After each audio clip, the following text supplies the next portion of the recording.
Why am I here tonight? I'm here because a teacher inspired me. That I could be, that I was so much more than I thought I could be. And at the time, that was completely crucial to me at a time of establishing my own big questions about the world and establishing my own new realities.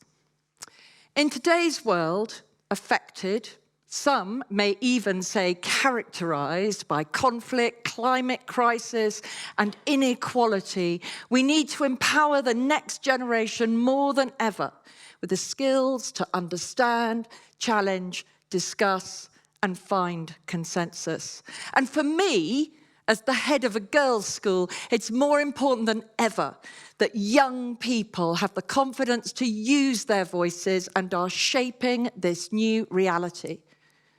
So how are we, as educators and members of schools, part of the solution?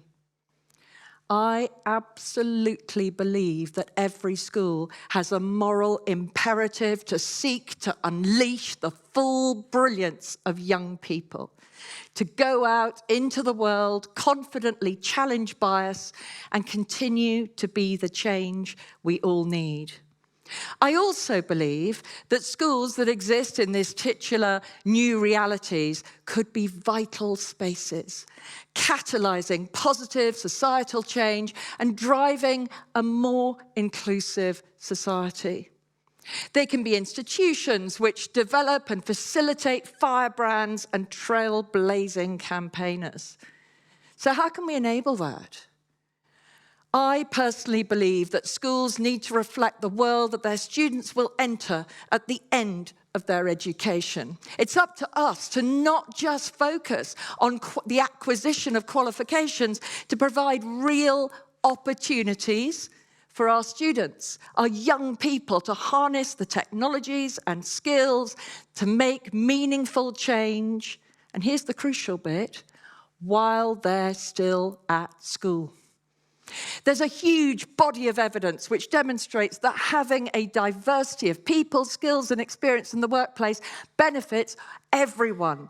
Having different viewpoints at the table of decision makers facilitates critical thinking and helps and respectful debate, prevents groupthink, and leads to better group outcomes. It's also more human. And definitely more humane. And in my view, nothing could be more important than that in our fractious and fractured world today. But it's not just about diversity. It's also about ensuring that women are at the table. In a landmark study on collective intelligence, Anita Williams-Woolley found that the ability of groups to solve problems strongly correlated with the number of female members. The innate talents and skills of girls have never been in question, but gender equality is better for everyone. Models of leadership for me at school were few and far between. It was a bit of a desert when looking for them. I had to go back to Elizabeth I and her speech at the Battle of Tilbury, where she talked about having the heart and stomach of a man. And now, as a school leader, when I consider the life experiences of children today, I go back to my experience growing up. That's why we need to be sure that the models in our school are as diverse as possible, that our school communities model that diversity and opportunity, reinforcing that our students can do anything, can be anything, and take on anything from a very young age in school. And just what are those skills? The World Economic Forum's top 10 skills of 2023 included analytical and creative thinking, resilience, flexibility, curiosity and lifelong learning, and more that you all undoubtedly know already, because of course these are not new skills, but they are no less important for all that. But it is about how we empower our young people to deploy those skills in the future. And it isn't just about employability skills. It desperately needs the voices and presence of women in every sphere. We need women who will have the agency, the efficacy, the money, the influence and power to challenge and change the world as we have it. We need the power of the activist. And let me be very clear about this. This is not about self-interest and campaigning for oneself, but about everyone holding the ladder for all that are disenfranchised or do not have the voices. Our leaders of the future need more than this list of skills too. They need confidence and entrepreneurial skills to understand how to self-regulate and be their own boss. They need to know how to command a room, to garner influence, to manage power with grace, integrity, and responsibility. And they need to understand how to speak up, to speak out, and what to do when the world isn't ready to hear you. The power of persistence and resilience and that inner sense of determination and moral courage to continue knocking on the door, even when it's shut or appears to be. The world needs young women who believe in their own efficacy and agency, who can demonstrate tenacity, who won't take no for an answer, and challenge with resilience and determination until organisations do what is right rather than what is easy. I believe we need activist girls and campaigning women, and that, in a nutshell, is what I believe is needed in our ever-changing world. Self-belief, determination, and resilience. But this isn't about some distant future. That future is here. It's now. I hope you'll allow me to take a little bit of a detour to talk about my own 3 daughters as an example here. We all live on different continents and different places, in different time zones. And when we, very happily for me, we were all in the same time zone last year, we thought nothing of every single one of us working remotely and flexibly, dividing the day out into chunks and enjoying the ability to be agile and autonomous in the way we worked. So you see, we're not just talking about jobs in 2035 or 2030.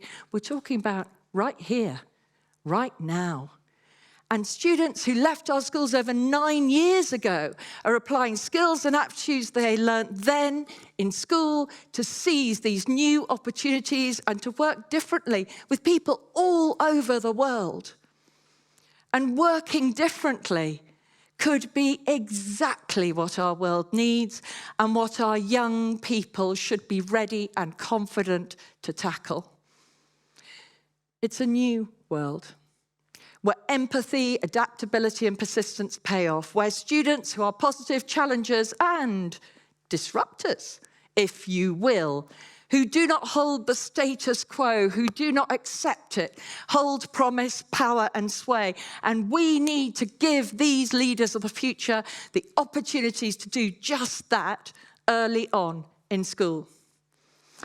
Let me take Julia in my school, who in year 7 decided that she wanted to lead the Amnesty International Club, and now at the tender age of 12 is often to be found writing letters to organisations across the world trying to affect change.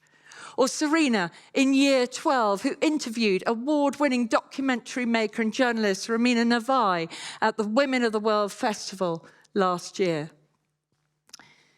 And school now is not just about a few years at university or the future workplace. Schools must educate our students for life opportunities and provide them with the opportunities to use their voices and practice their skills. Only by practicing can they learn and develop their voices for the benefit of all. How can students understand the process of change, for example, or how to influence if they haven't tried to change something in school? Earlier, I said I'm the head of a girls' school. The Office for National Statistics indicate that girls who are 13 years old in 2024 will live to over 90. Much of that will include work and careers, but further research has shown that young people don't want a linear career and the same as their parents. The UN tells us that at the current rate of progress, it may take close to 300 years to achieve full gender equality. And so we must assume for now that these future generations of women will continue to live lives which require some balancing and managing of time-conflicted priorities.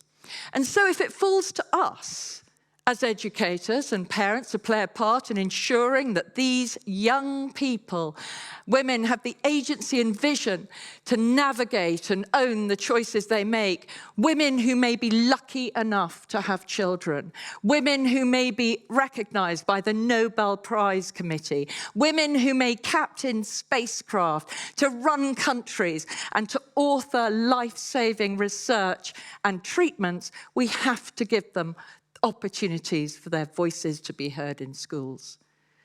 Women who will also go through many different stages in their lives, ranging from puberty to menopause and beyond. Women who may be the main carers for children and elderly parents. Women at the centre of their communities. It is vital, and it is still vital, that we recognise this duality of women's lives in how we educate all young people.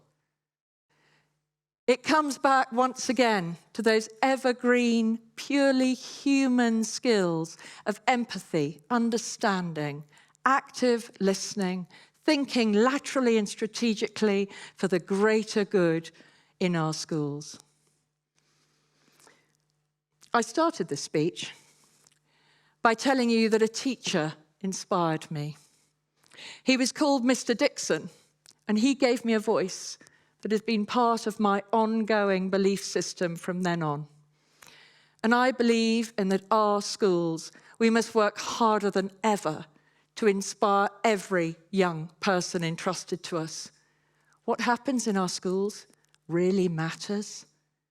Every classroom, every school changes the trajectory of the students and the life stages for the future. And you will never know how much you impact someone else's journey. Just like Mr. Dixon, our staff, you, will be remembered by people we haven't even met yet. Their words will be passed down and used by future leaders, students, parents, staff, and will help guide the path of others.